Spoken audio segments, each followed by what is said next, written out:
Le pedimos al Espíritu Santo que nos conceda el don del entendimiento para descubrir qué nos dice el Señor a cada uno de nosotros en este día, en este tiempo, en estas circunstancias.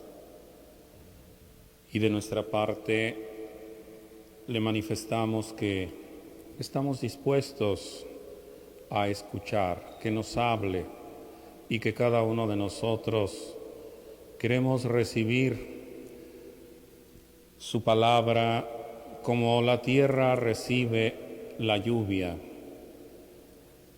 y que queremos que su palabra haga germinar en nuestro corazón el amor, su misericordia, su paz, para que podamos dar frutos abundantes de caridad y de servicio. Que así sea. Siéntense, por favor.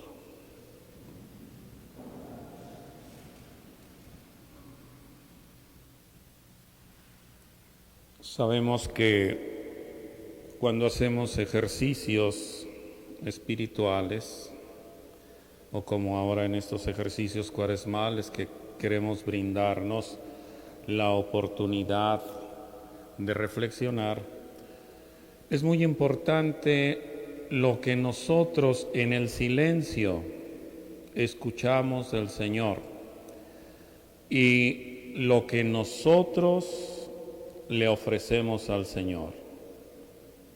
Descubrir que estamos dispuestos a reconocer errores, a cambiar actitudes y a florecer en buenas acciones. El primer domingo de esta Cuaresma, en el Evangelio, se nos hablaba de ese tiempo que ha llegado. Y Jesús mismo dice: el tiempo se ha cumplido y el reino de Dios se acerca. Conviértanse y crean en el Evangelio. Estas palabras con las que incluso se nos impone la ceniza el miércoles de ceniza: arrepiéntete y cree en el Evangelio, conviértete y cree en el Evangelio, es una de las fórmulas, porque está también acuérdate que eres polvo y en polvo te vas a convertir. Hoy nos fijamos en esa invitación: conviértete y cree en el Evangelio. No es una expresión pasada de moda, no es una expresión del Evangelio únicamente y que está escrita, sino que es una palabra de Jesús que llega a nuestra vida y a nuestro corazón. Una invitación que nos hace a nosotros los pecadores: conviértete y cree en el Evangelio. Año con año y en todos los tiempos litúrgicos encontramos esa invitación de parte del Señor, pero retoma fundamental importancia en la Cuaresma. ¿Qué significa ese arrepiéntete y cree en el Evangelio? Como ya decía, es una invitación, porque nosotros necesitamos la conversión. Nosotros necesitamos en cada momento de nuestra vida, en la niñez, en la adolescencia, en la juventud, en la madurez, en la ancianidad, necesitamos entrar en ese proceso de conversión toda la vida. Y lo importante es que yo, que tú, que cada uno de nosotros sepamos descubrir la conversión en cada momento y cada día. No podemos decir, yo ya me convertí, sí, pero volviste a pecar, volviste a caer, conviértete. Es un imperativo que nos lleva a luchar, es una invitación a la lucha permanente.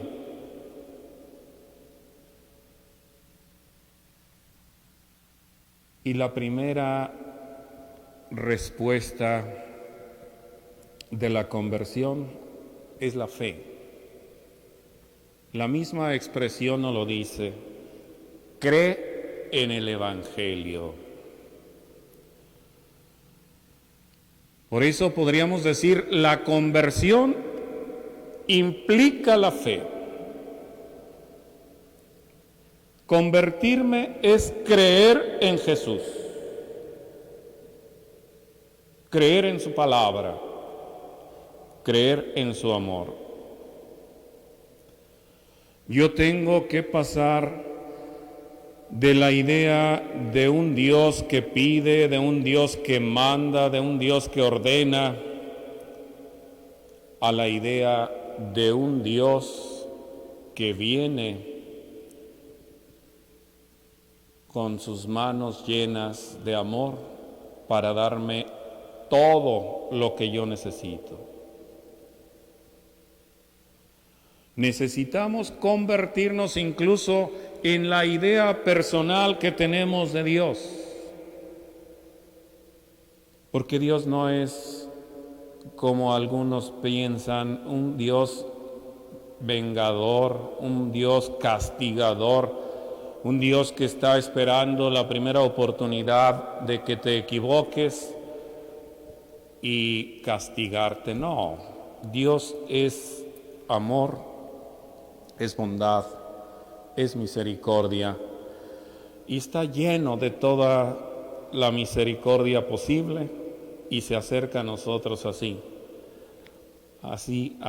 lleno de amor, lleno de bondad, lleno de misericordia. Creer en el Evangelio es creer en Jesús así, lleno de amor hacia mí. En algún momento nuestro Señor Jesucristo, invitando a la conversión, decía, si no se hacen como niños, no entrarán en el reino de los cielos.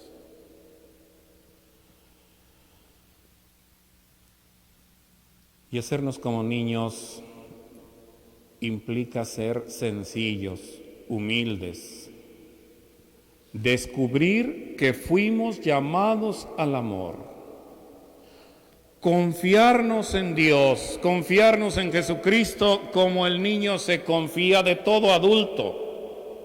Hasta que los defraudamos, entonces empiezan a dudar los niños, pero Dios nunca nos defrauda.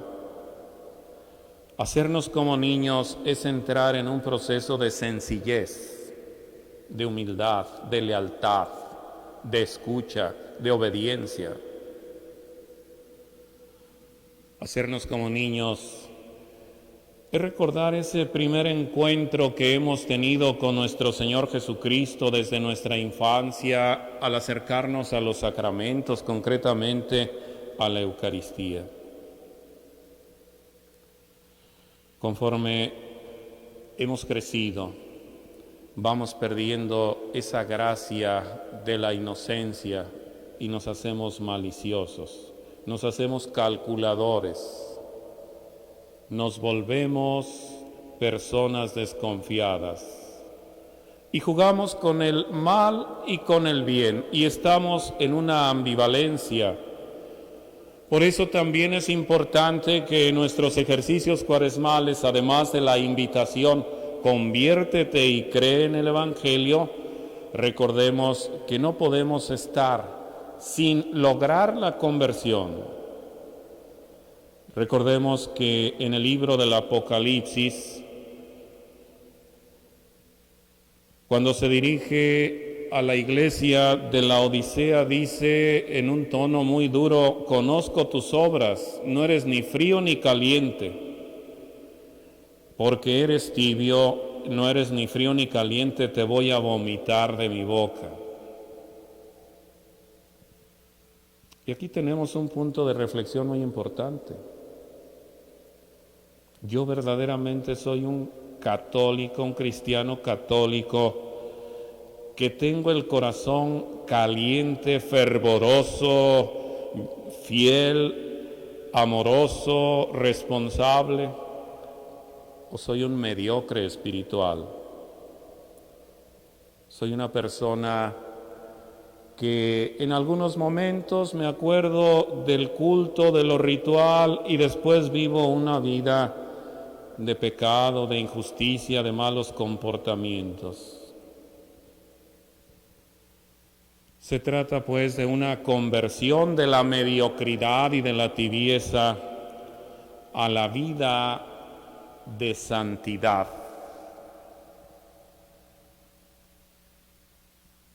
Tenemos un ejemplo muy importante de este cambio, de esta conversión, San Agustín.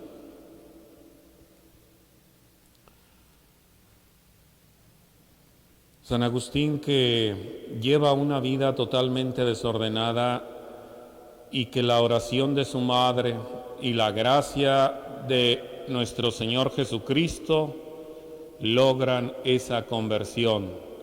Como San Ambrosio se lo dijo a Mónica, no se puede perder un hijo de tantas lágrimas.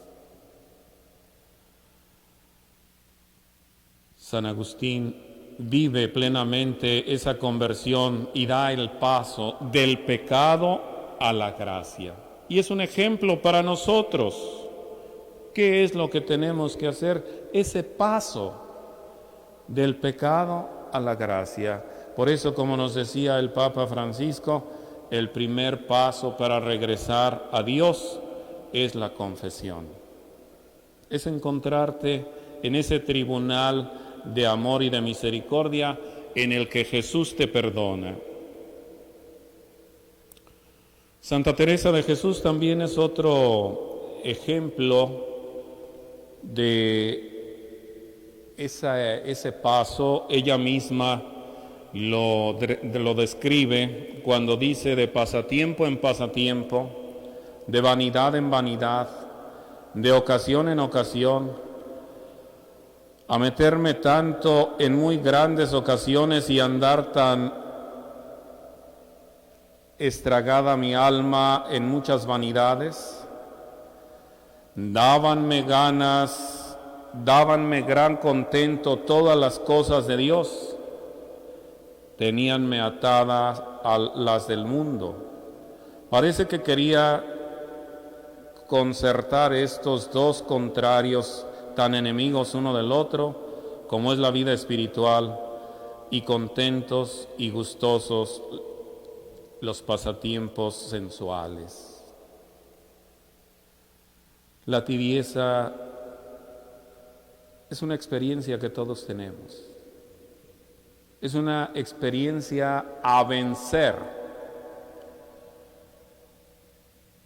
Y es algo con lo que nos encontramos y tenemos que luchar en nuestra vida. San Ambrosio habla de la sobria ebriedad del Espíritu Santo, porque el Espíritu Santo es el que calienta. Ese fuego del Espíritu Santo es el que hace que dejemos lo frío, lo indiferente, lo tibio, y nos volvamos verdaderamente comprometidos con el amor de Dios.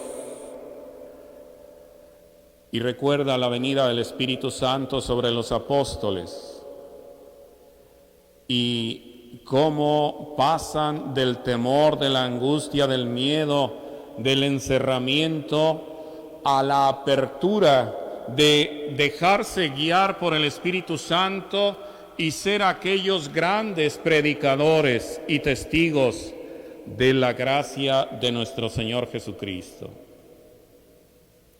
Nosotros también recibimos al Espíritu Santo y lo invocamos siempre para que esa santa ebriedad que provoca en las almas tibias nos impulse a ser fervientes, amantes de Jesucristo, Eucaristía, y aprendamos a imitar sus gestos y acciones con los demás.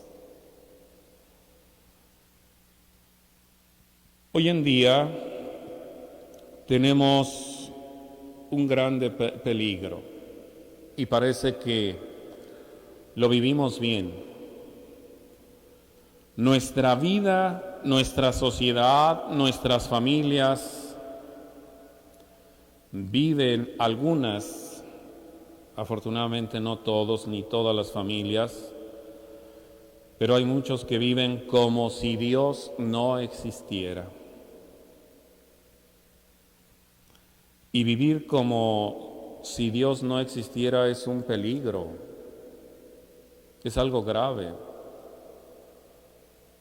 Si no reconocemos la presencia amorosa de Dios, la acción salvadora de nuestro Señor Jesucristo, la guía del Espíritu Santo, entonces estamos perdiendo nuestra fe. Vivir como si Dios no existiera es perder la conciencia, es perder la habilidad y la posibilidad de salvarnos, es perder el camino de la perfección, es perder todo aquello que nos puede llevar a ser perfectos. No podemos olvidar que Jesucristo nos comunica y nos regala su santidad. Y la santidad de Jesús es nuestra. Es nuestro verdadero modelo para ser santos. Como Él nos lo ha dicho, sean santos, sean perfectos como su Padre Celestial es perfecto. ¿Y saben en qué consistió la santidad de Jesús? En hacer siempre lo que al Padre le gustaba, hacer siempre lo que Dios quería, Dios Padre quería para Él. Por lo tanto, nuestra santidad debe ir en ese camino, hacer siempre lo que el Padre quiere, hacer siempre lo que a Dios le agrada. Y en nuestros ejercicios debemos preguntarnos, ¿qué me pide Dios a mí ahora, en esta edad que tengo, en estas circunstancias en que vivo, en esta familia de la que formo parte?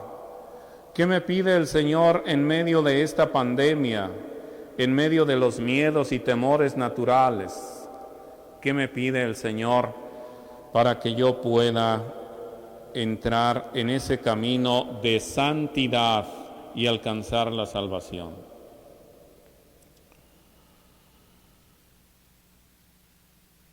Quiero tratar, como lo dije ayer, las prácticas cuaresmales. Hoy buscaré decir algo sobre el ayuno y sobre la caridad para dedicar los 3 siguientes días a la oración.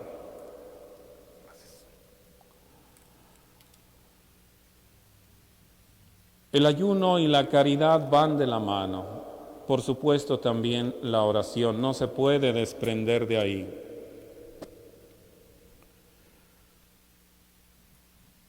Podríamos decir que es un tripié cuaresmal. Son 3 pilares fundamentales para que cada uno de nosotros podamos vivir la Cuaresma como preparación a celebrar el misterio central de nuestra fe.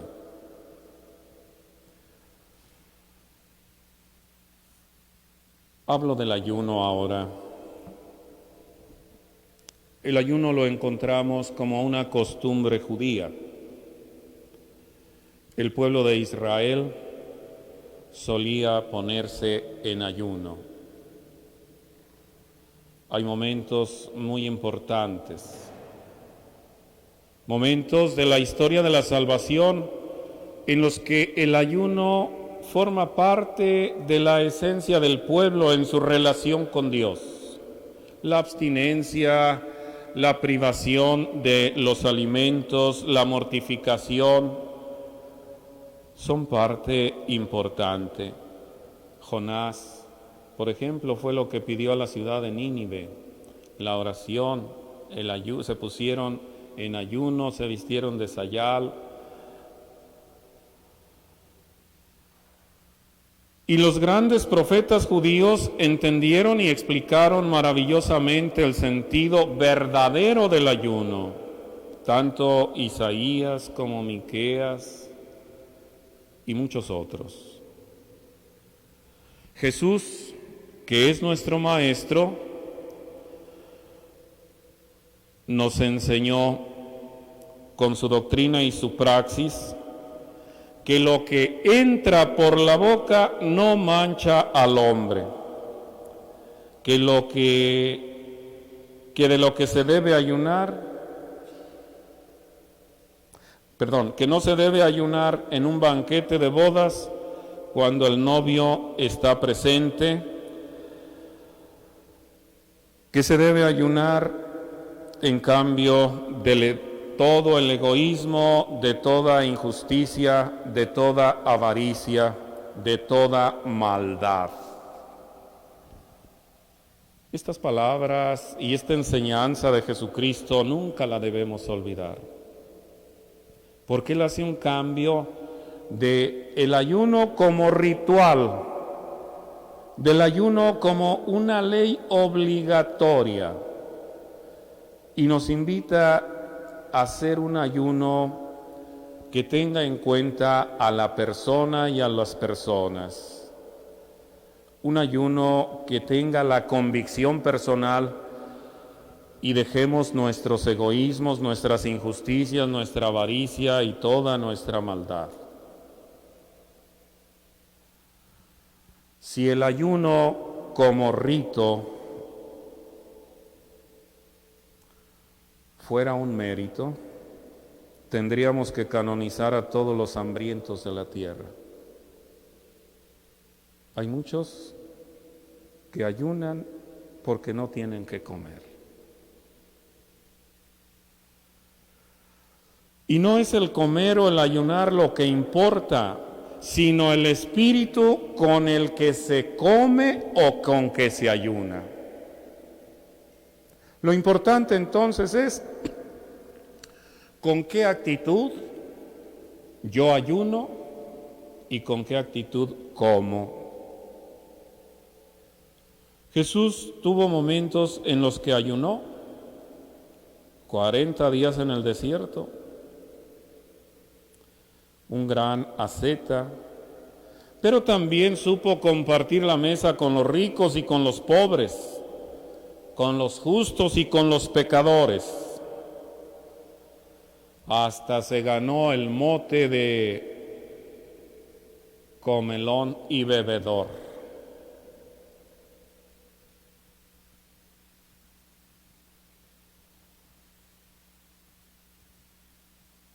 Yo puedo alabar a Dios si me privo de un alimento y también lo puedo alabar si tomo alimento.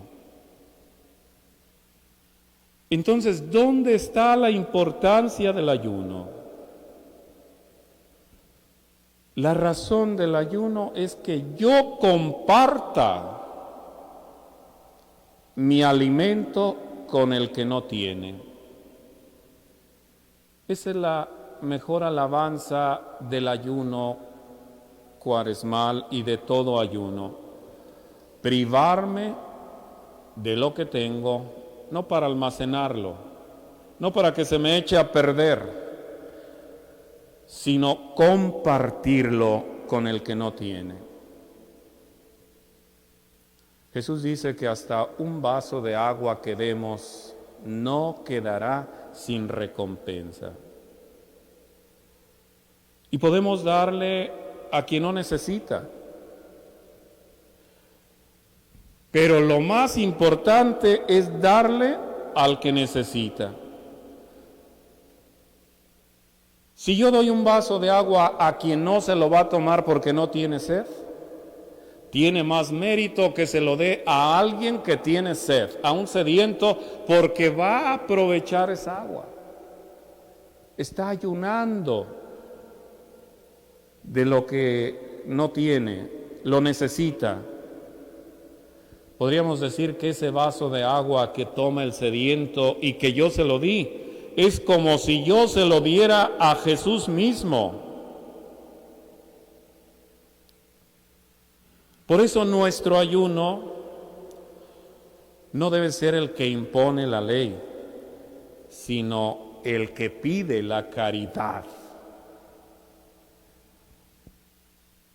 Solo ayuna bien el que ayuna desde el amor y para amar. Entonces no tiene nada que ver el ayuno con lo ritual, con lo mandado, sino con el amor. Las obras de misericordia, dar de comer al hambriento, dar de beber al sediento, vestir al desnudo, etc. El ayuno entonces necesita ser para que yo lo comparta.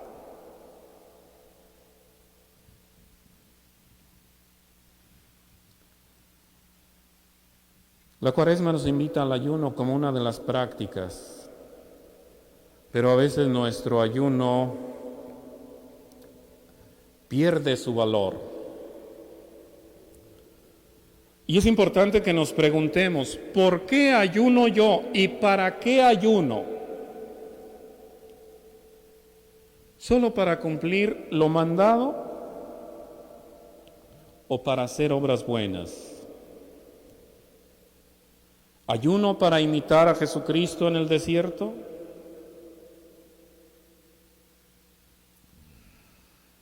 Y algo muy importante, quisiera invitarles a que analizáramos cada uno cuando ustedes, cuando yo hemos ayunado. ¿Han ganado algo los hambrientos? ¿Han ganado algo los pobres? ¿Se han beneficiado con mi ayuno? Esto es importante pensarlo, meditarlo, porque si con nuestro ayuno, con nuestras privaciones, hemos practicado la caridad y hemos quitado el hambre, al menos a algún hambriento, vamos muy bien. Pero si no hemos hecho eso, no es meritorio nuestro ayuno, a menos de que solo lo hagamos por mortificar nuestro cuerpo, por hacer penitencia y pedir a Dios perdón de nuestros pecados. Pero aún así queda incompleto, porque lo importante es que yo haga algo por los que tienen hambre. El hambre es el mayor castigo y el mayor pecado de nuestro tiempo. Hay muchas personas que tienen hambre en el mundo. Y a veces nosotros hacemos un mínimo ayuno en la Cuaresma, nos abstenemos de la carne los viernes, ayunamos el miércoles de ceniza o el Viernes Santo y creemos, o más bien dicho, nos quedamos tranquilos porque creemos que ya con eso somos buenos cristianos. No, si nuestra privación no ha llegado a resolver un mínimo de problema, al menos llenar un estómago que tiene hambre, pues le hace falta mucho a nuestro ayuno. Es necesario, pues, ayunar desde la solidaridad, desde la caridad.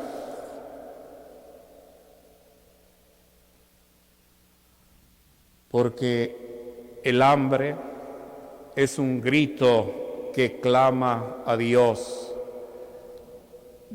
sobre la injusticia en que estamos viviendo. El hambre en las personas es un grito que pide justicia. Y yo puedo ayudar, debo ayudar.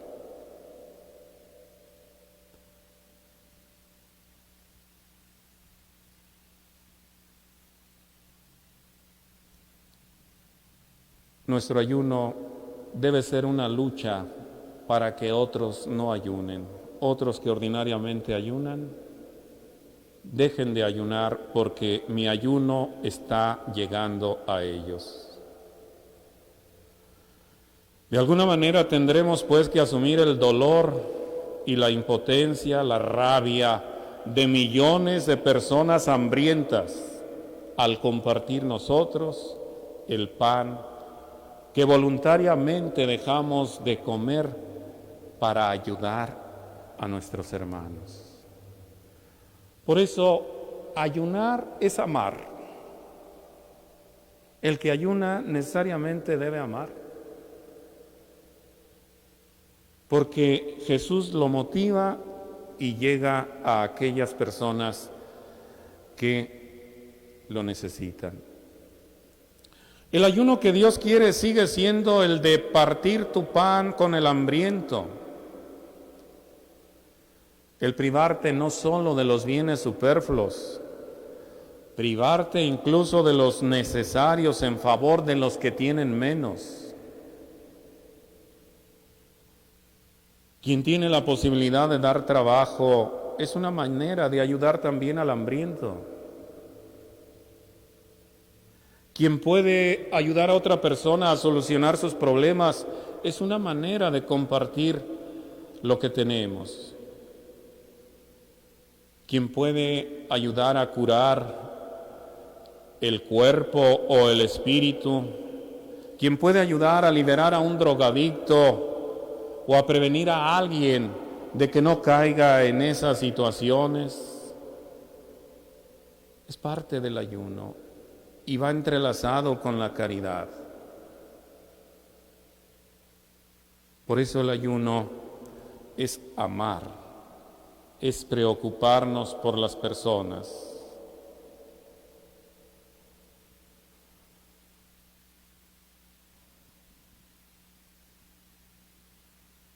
Debemos dar importancia no a la comida de la que se priva el satisfecho, sino a la comida que podemos acercar al hambriento. No importa que un día nos quedemos sin comer, sí importa dar de comer a Dios en aquel que tiene hambre. Nuestro ayuno debe ser voluntario, pero tan voluntario que pueda ayudar a aquellos que están obligados a ayunar por la pobreza. Si nosotros ayunamos para que otros no tengan que ayunar, vamos muy bien.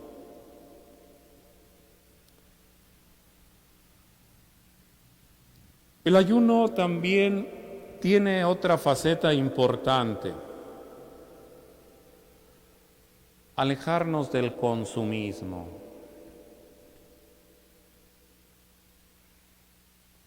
Tenemos que ayunar de consumir, comprar tantas cosas que no necesitamos, pero con la finalidad de hacer llegar eso a quien lo necesita. Vestir al desnudo, por ejemplo. Si yo tengo un guardarropa muy lleno y conozco a alguien que carece de vestido, ¿por qué no compartirlo? Pero es que ya salió la moda de esto otro y voy a comprar y voy a comprar y voy a comprar. Pues está bien, compra, pero también dale. Quédate con una parte y ayuda a las demás, a los que no tienen.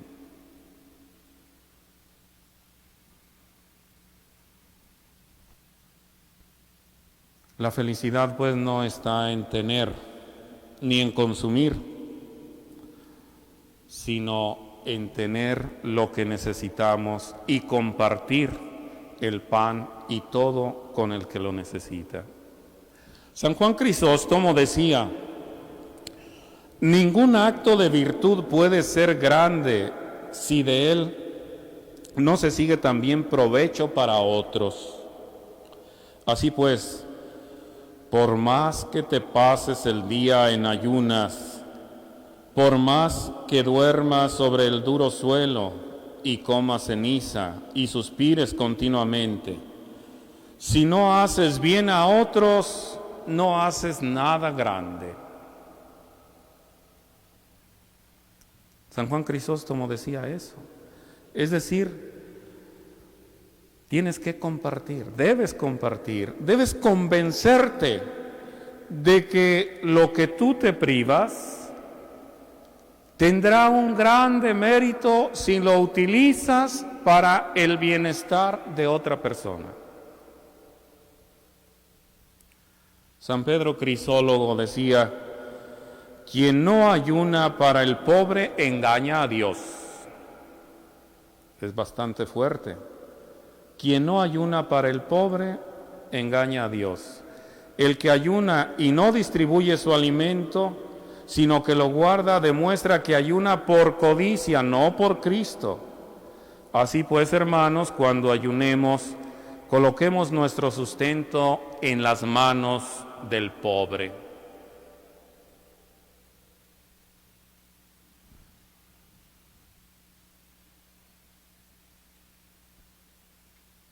El ayuno, pues, debe ir unido al amor al prójimo y a buscar una verdadera justicia. Porque es injusto que en la sociedad haya o estemos varias personas que nos sobra qué comer y muchas que no tienen qué comer.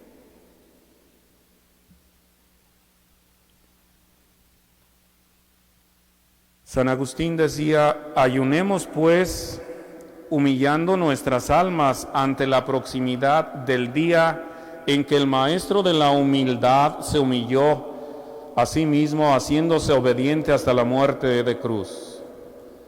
Imitemos su crucifixión, sujetando a la cruz con los clavos de la abstinencia nuestras pasiones desordenadas.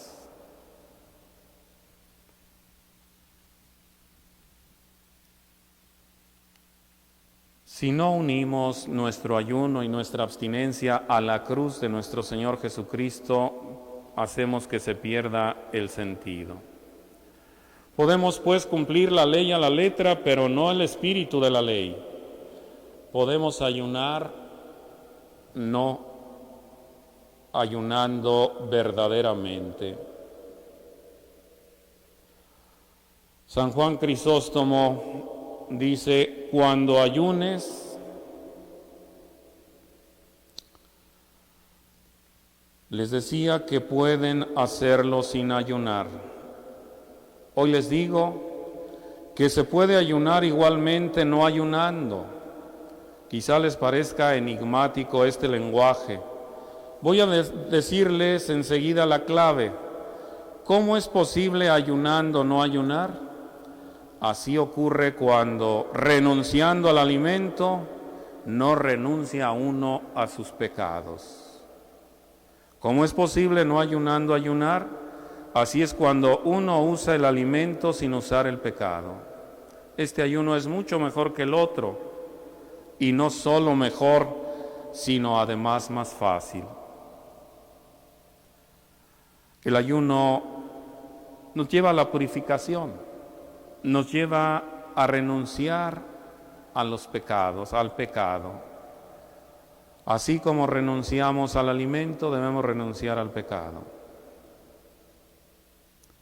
Si no le damos el verdadero sentido al ayuno, podríamos decir que un día de ayuno, cuando hacemos mal el ayuno en la Cuaresma, un día de ayuno es como cuando guardamos un minuto de silencio por alguna causa. Guardar un minuto de silencio no tiene valor práctico, sino simbólico. El minuto de silencio no arregla el problema, no vuelve a la vida al que murió, pero sí crea solidaridad. Nos privamos un minuto del habla para manifestar el rechazo, el dolor, la indignación y la compasión.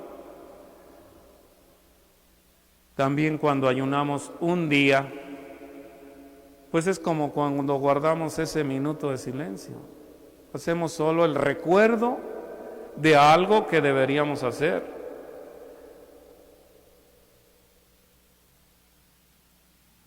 Puede ser muy elocuente el minuto de silencio, puede ser un minuto de escucha, de reflexión, de compromiso, puede ser incluso hasta un minuto de amor.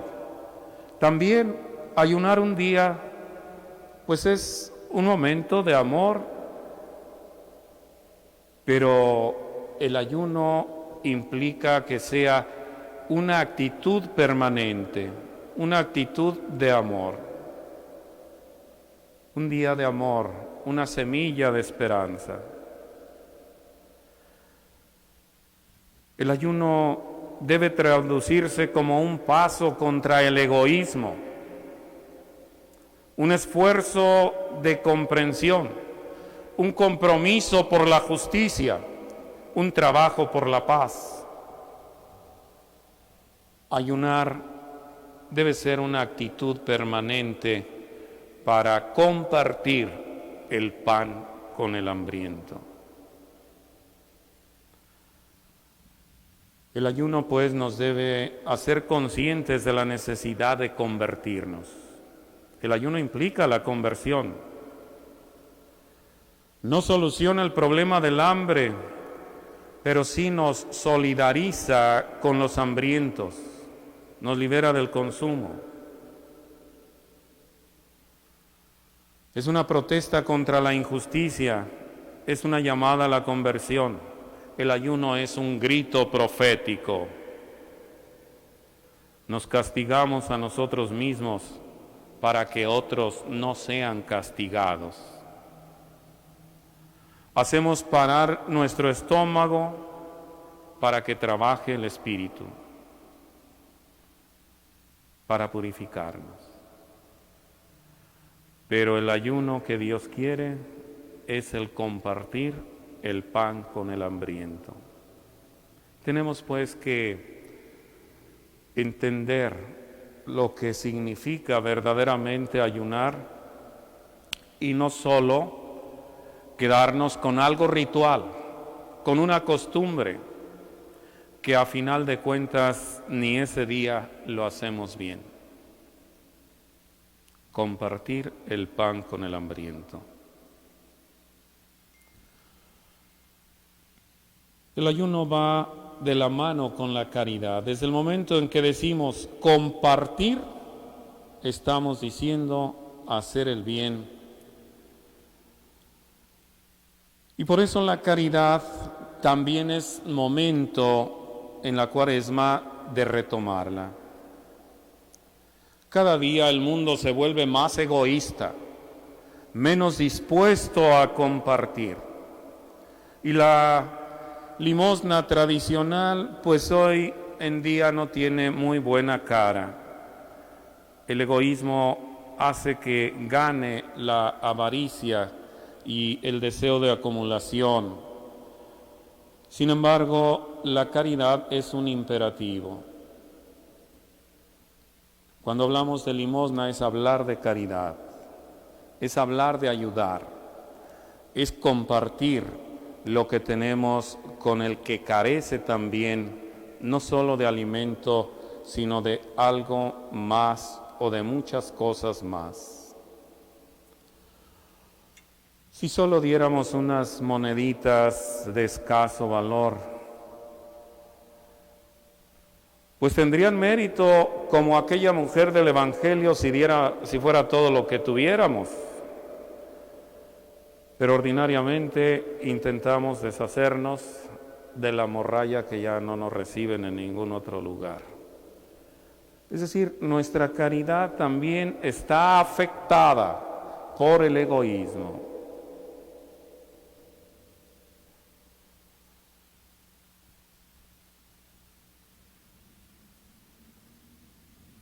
Somos conscientes de que cada día hay más pobres.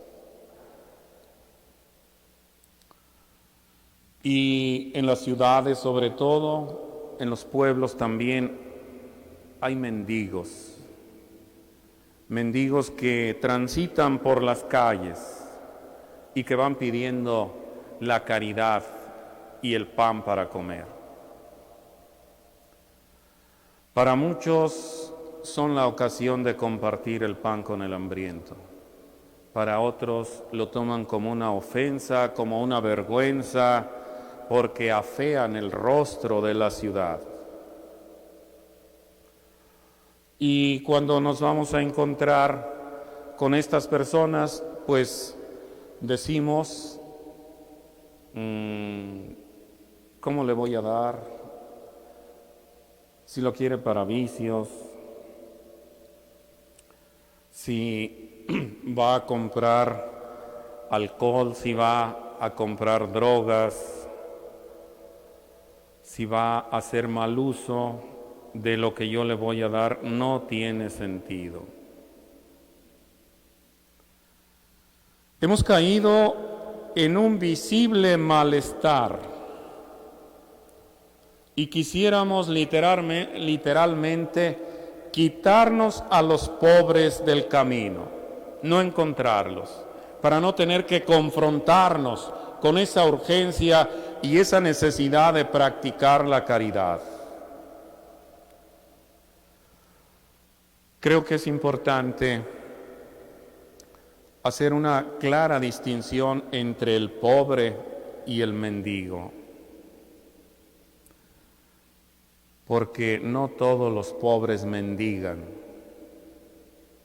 Hay muchos pobres que, aunque lo necesitan, no se atreven a pedir. Y muchos se vuelven un holocausto de la pobreza, enfermándose y muriendo porque no tienen.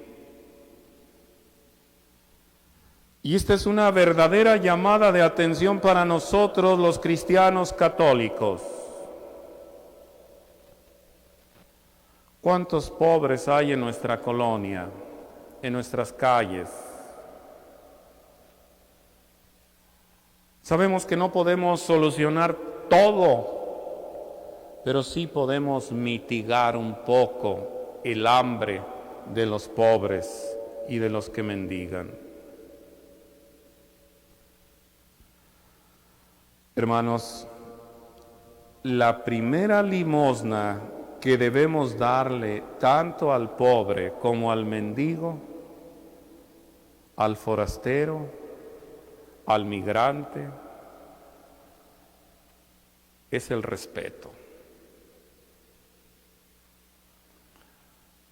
Porque les hemos faltado al respeto. Los tratamos como personas no de segunda, de tercera, cuarta o quinta clase. Los despreciamos. A veces hasta les ofendemos. Les decimos palabras ofensivas, agresivas, denigrantes. Sabemos que hay algunos mendigos que son pues muy astutos y que lo hacen por negocio y que tienen sus plazas ya establecidas, etcétera, pero también hay otros que no tienen eso y que tienen hambre y que están desnudos y que están hundidos en los vicios y que están enfermos y que no hay quien los atienda.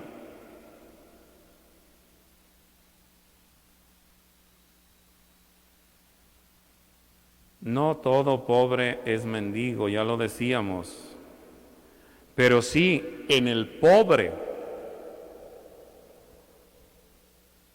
podemos contemplar un ser humano que merece nuestro respeto. En el pobre podemos contemplar a Cristo porque Él tuvo una especial caridad y atención con los pobres. Y la riqueza del Evangelio y de Jesucristo es la preferencia por los pobres, mientras que nosotros hacemos lo contrario. Quisiéramos desaparecerlos, que no se cruzaran con nosotros mismos. Allí en los pobres podemos vernos y descubrir mis carencias esenciales. Qué buen ejercicio sería que al contemplar un pobre, un mendigo, un caído, como nos habla la parábola del buen samaritano, hiciéramos una reflexión. Yo podría ser esa persona.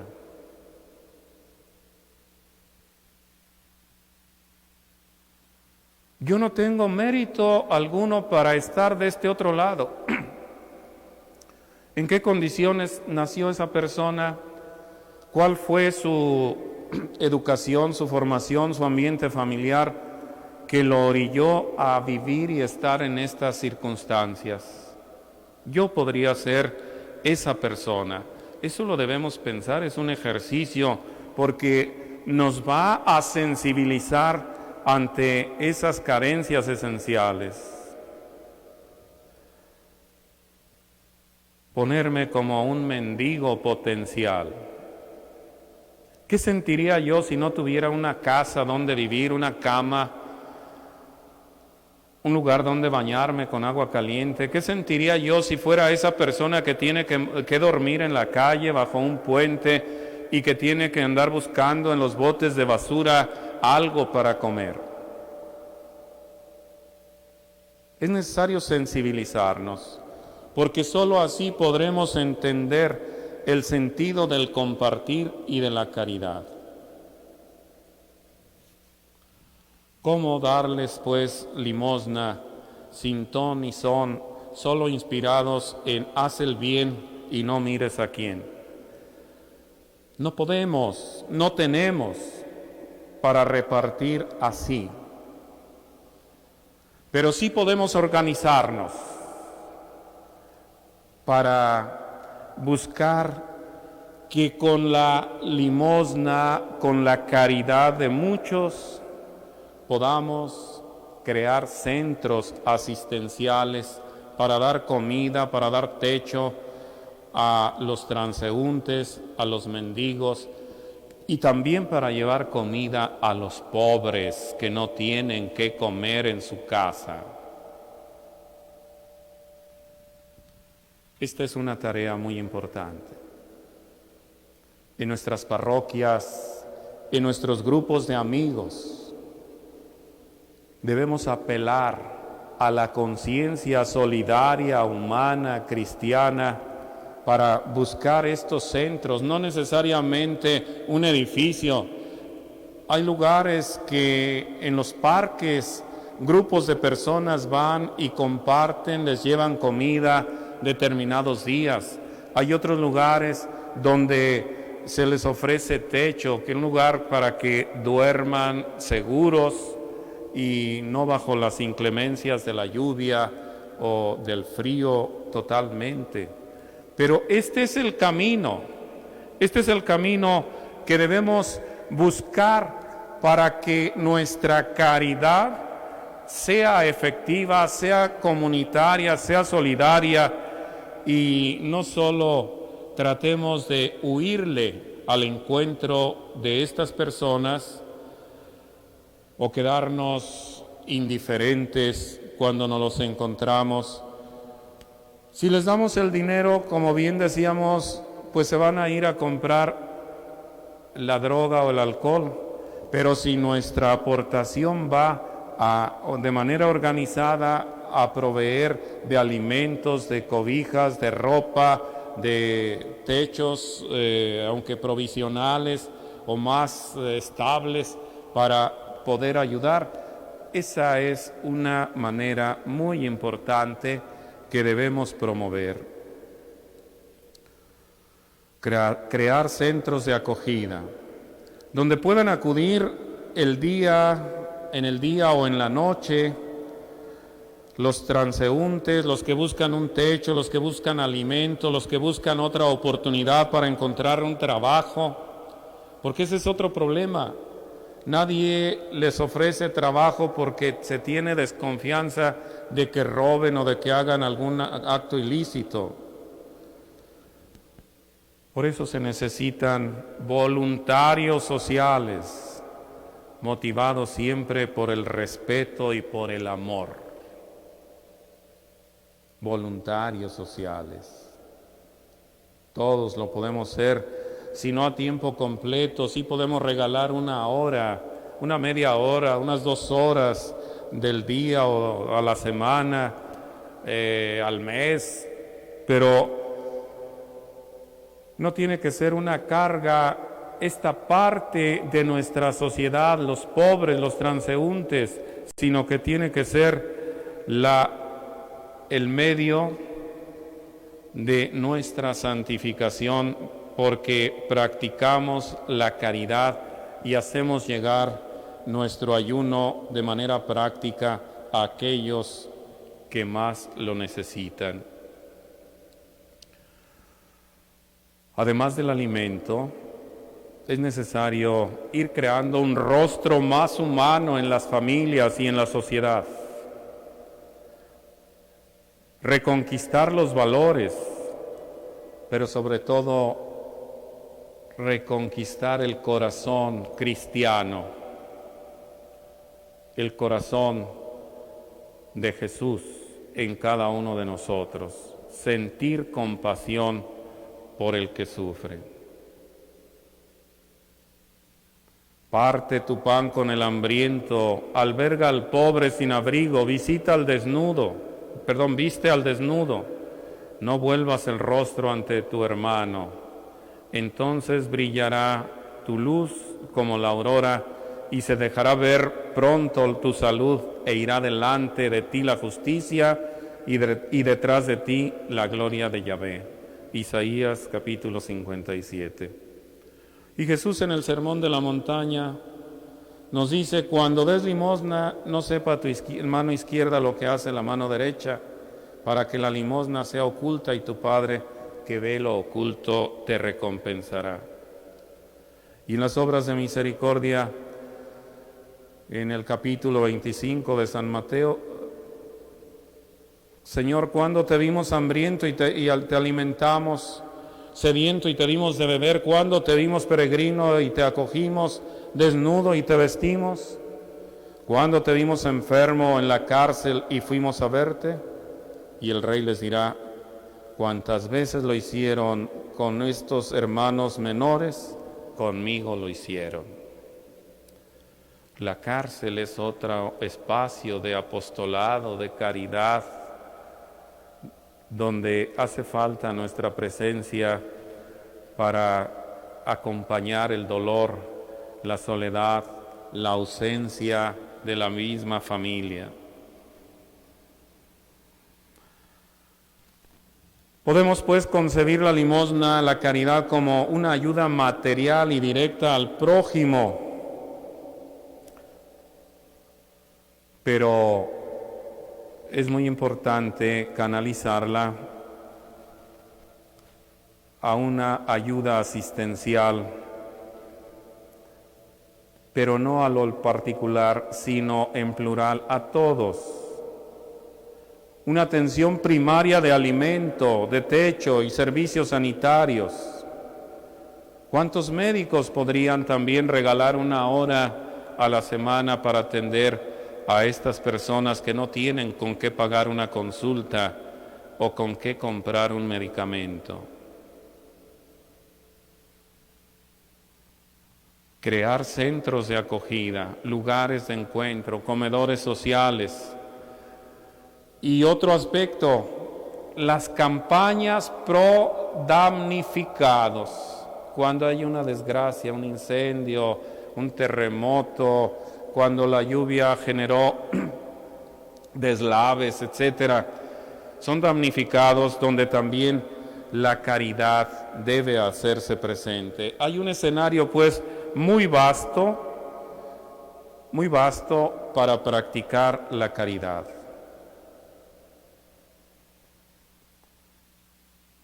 Sabemos que en algunas comunidades parroquiales hay Cáritas y otras organizaciones, también la Cruz Roja, muchas ONGs que tratan de hacer esto, pero muchos cristianos católicos estamos ajenos y ausentes y podemos contribuir con nuestro granito de arena con los que han tenido ya una iniciativa y podemos sumarnos o crear otros momentos a través de los cuales podamos practicar la caridad.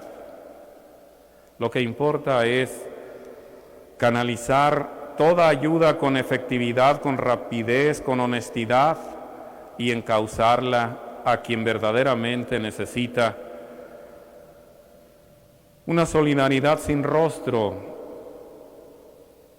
porque el rostro es de todos,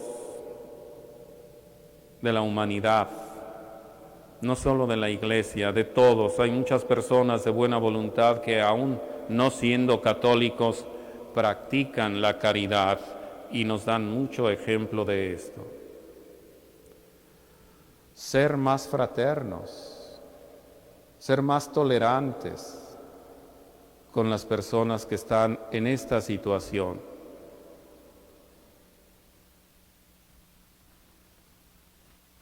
Los pobres son los predilectos de Jesús. Nosotros no los podemos ignorar.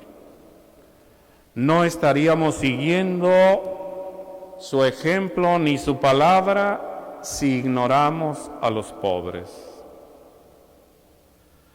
Hay muchas personas, consagrados, consagradas, personas de buena voluntad, que día y noche atienden a personas, ancianos, a enfermos, a contagiados de SIDA, a los marginados, a los migrantes, y también va creciendo ese grupo de voluntarios que ayudan a todas aquellas personas que tienen necesidad.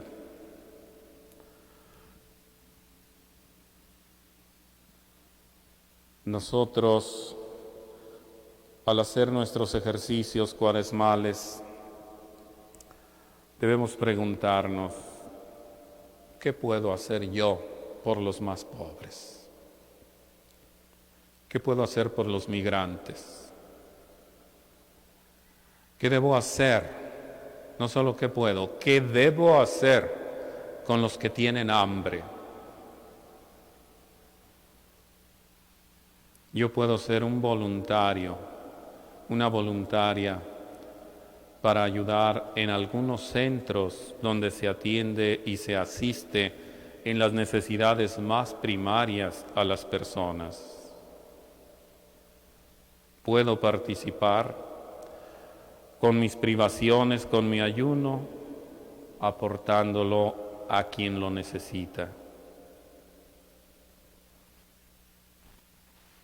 Sabemos que el gobierno tiene también proyectos, programas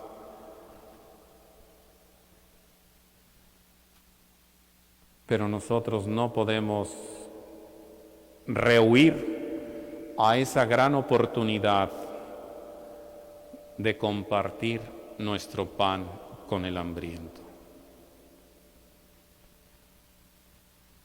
Ayuno y caridad. El ayuno implica la caridad y la caridad se robustece con el ayuno, porque aquello de lo que nos privamos o nos podemos privar, lo encauzamos en quien lo necesita. Que el Señor nos ayude y suscite en nosotros un corazón sensible a las necesidades humanas, que nuestro ayuno y nuestra caridad, nuestra limosna, se vuelvan efectivos para el bienestar de muchos. Que así sea. De pie, por favor.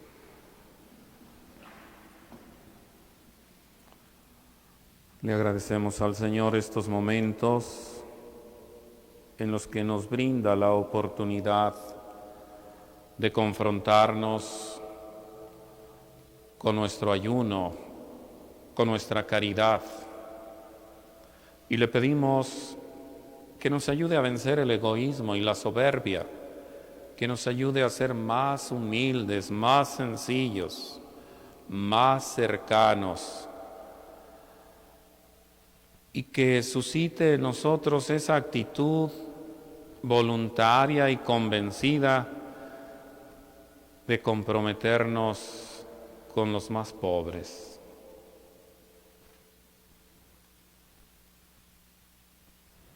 Que Jesús, que se acercó a quien padecía alguna necesidad, nos acompañe a cada uno de nosotros para ir al encuentro del necesitado. Padre nuestro, que estás en el cielo, santificado sea tu nombre. Venga a nosotros tu reino. Hágase tu voluntad en la tierra como en el cielo. Danos hoy nuestro pan de cada día. Perdona nuestras ofensas, como también nosotros perdonamos a los que nos ofenden. No nos dejes caer en la tentación y líbranos del mal. Dios te salve María, llena eres de gracia. El Señor es contigo, bendita eres entre todas las mujeres, y bendito es el fruto de tu vientre Jesús. Santa María, Madre de Dios, ruega por nosotros los pecadores, ahora y en la hora de nuestra muerte. Amén. El Señor esté con ustedes. La bendición de Dios Todopoderoso, Padre, Hijo y Espíritu Santo descienda sobre ustedes. Que tengan buena noche. Hasta mañana.